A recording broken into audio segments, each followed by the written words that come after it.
pour ce débat, donc je suis Patrick Rouillet, je suis en charge du SIAO Insertion à Paris. La mise en place des SIAO sur la France entière, on doit en être autour de 29, je crois, qui fonctionnent. C'est le dernier chiffre que j'ai eu. Mais voilà, existe plus que ça. Il en existe plus que ça, mais qui fonctionnent 29. Autrement, les principes sont actés et les fonctionnements sont en train de se mettre en place. Alors, je rappelle que le SIAO, d'abord, c'était une des 20 propositions partagées dans la phase de concertation qui s'est déroulée en 2009 avec les associations et qui avait abouti donc à l'annonce de la stratégie de prise en charge des personnes sans abri et mal logées. D'ailleurs, la proposition s'appelait à l'époque Service unique de l'orientation, de l'accueil et de l'orientation. Et dans le groupe de travail que j'avais piloté sur le sujet, finalement, on a évité le mot unique, parce que qu'est-ce qui peut être unique finalement, pour la notion de service intégré. Alors le SIAO, pour nous, c'est un élément structurant du service public, de l'hébergement et de l'accès au logement. Alors, service public, il faut l'entendre non pas au sens juridique, mais plutôt, j'allais dire, au sens philosophique du terme. C'est-à-dire un service public, qu'est-ce que c'est ? C'est d'abord un service pour l'usager, donc c'est vraiment partir des besoins de l'usager. Un service public, c'est aussi une notion d'équité territoriale, c'est-à-dire, quelles que soient finalement les organisations, les acteurs en présence, on doit pouvoir offrir à toutes les personnes qui s'adressent à ces services un même niveau, une même qualité de réponse et de prestation. Et puis, derrière la notion de service public, c'est sans doute aussi l'idée de relations un peu renouvelées entre l'État et les opérateurs. Donc, pour nous, le SIAO, c'est vraiment l'élément structurant de ce service public. Alors, par contre, le SIAO, on n'a jamais souhaité que ce soit quelque chose de plus. Vous parliez du millefeuille. Ça peut parfois être compris comme ça, et puis dès qu'il y a un nouvel acronyme, ça vient dans le paysage et ça vient se rajouter à ce qui existe déjà. Mais pourtant, pour nous, c'est pas ça. Le SIAO, c'est une plateforme de centralisation et de traitement de la demande d'hébergement et d'accès au logement.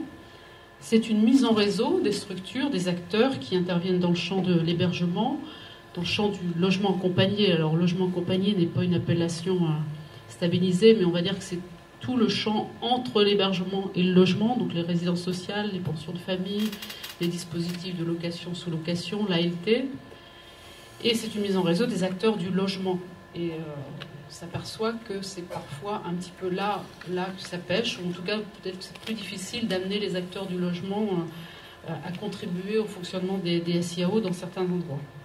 Et puis le SIAO, c'est une dynamique parce que elle implique de nouvelles coopérations, de nouvelles formes de travail. Et évidemment, on espère que c'est une dynamique positive. Alors les missions, vous les connaissez parfaitement. Donc, recueillir et traiter la demande d'hébergement et d'accès au logement. C'est faire en sorte qu'il y ait une évaluation de la situation de la personne qui s'adresse à ce service. Alors, soit le SIAO le fait en interne, soit le SIAO s'assure que cette évaluation est faite.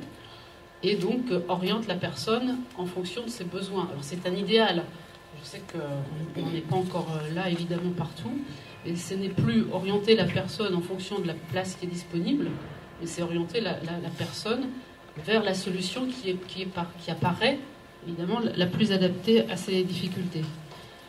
Le SIAO, il doit aussi donc garantir un parcours individualisé, personnalisé, et si possible éviter les ruptures.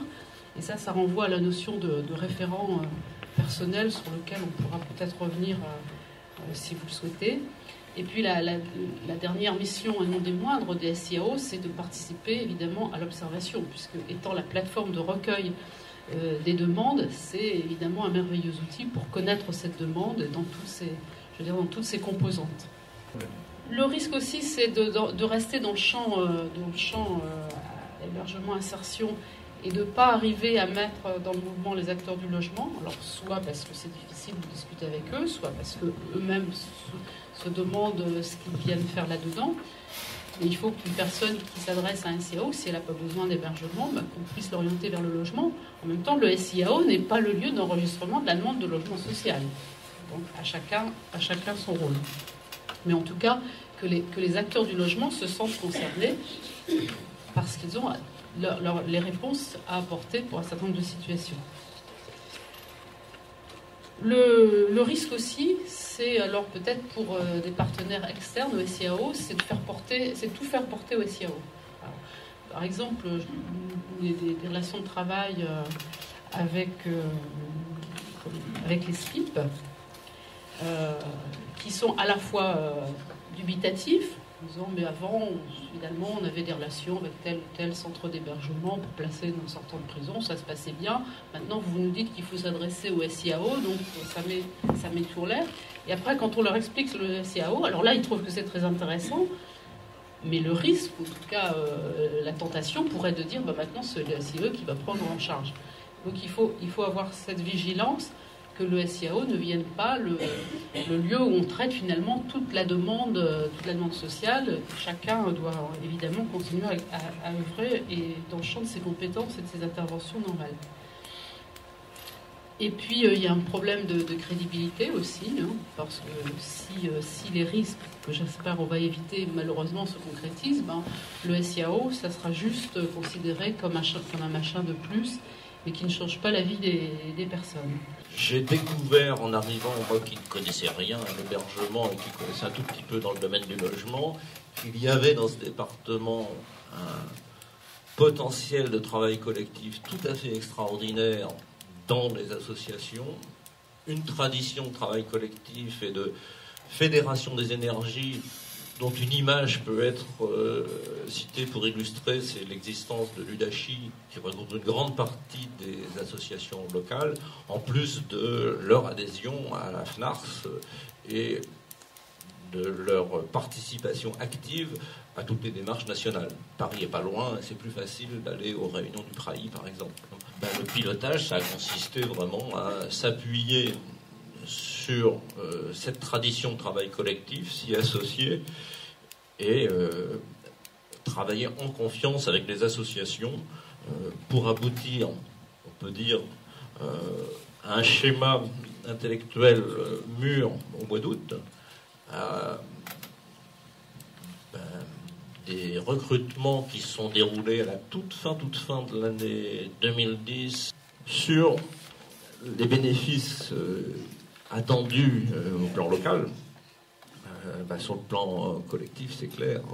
Ce qu'on recherche, c'est une meilleure fluidité des parcours résidentiels, mais c'est aussi pour les familles dont nous nous occupons le souhait d'éviter de les transbahuter d'un établissement dans l'autre et, grâce à l'évaluation, essayer de les envoyer dans véritablement l'établissement qui correspondra le mieux à leurs besoins pour les ramener à l'autonomie et leur permettre d'accéder à du logement ordinaire, même si cela suppose encore dans le logement un peu d'accompagnement.